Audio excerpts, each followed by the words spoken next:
In the vast and sprawling cosmos, there were many types of planets, garden worlds teeming with life, barren rocks floating aimlessly, and the rare, terrifying class of planets known as Deathworlds. These were the most hostile environments, where survival wasn't merely an instinct, but an art form. Earth was one such place, and its inhabitants, the humans, were known throughout the galaxy.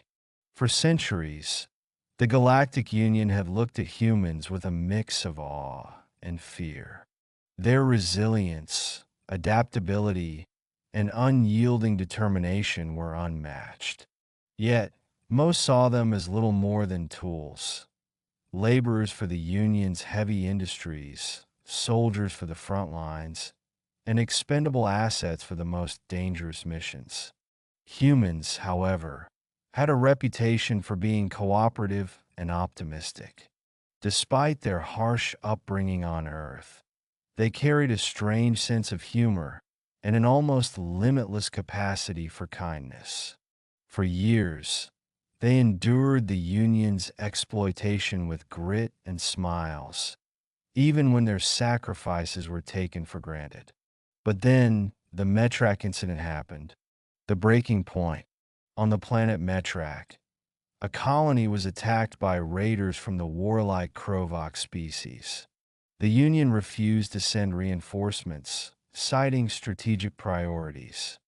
Left alone, the humans fought tooth and nail to defend the colony, losing countless lives in the process. When the dust settled, Metrak stood, but barely.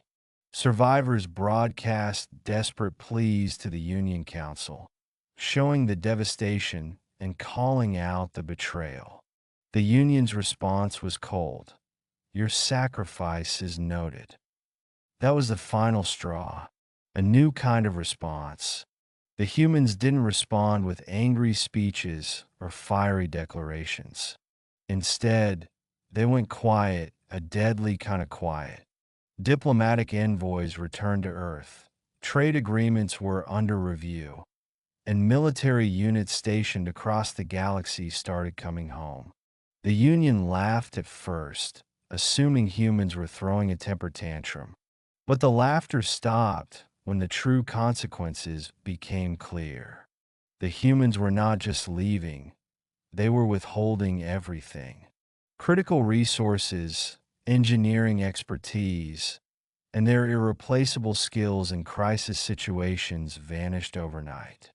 Planets reliant on human ingenuity to stabilize their ecosystems fell into chaos.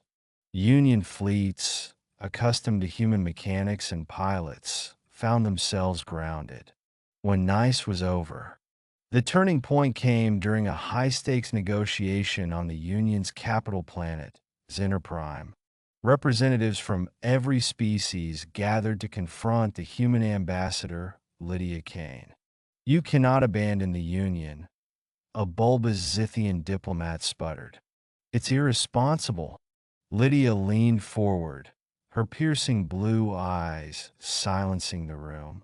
For centuries, we've saved your planets, fought your wars, and buried our dead so you could thrive. We asked for fairness, and you gave us scraps. Now, we're done being nice.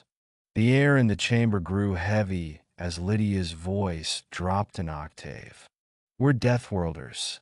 Surviving impossible odds is what we do. But we've realized something. We don't need the Union. The Union needs us. The broadcast of her speech spread across the galaxy like wildfire. For the first time, the other species understood the terrifying potential of a unified humanity, unshackled and unyielding. The aftermath.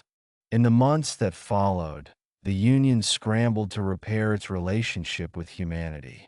Treaties were rewritten, reparations were paid, and humanity's demands for equal representation in the Council were met without hesitation.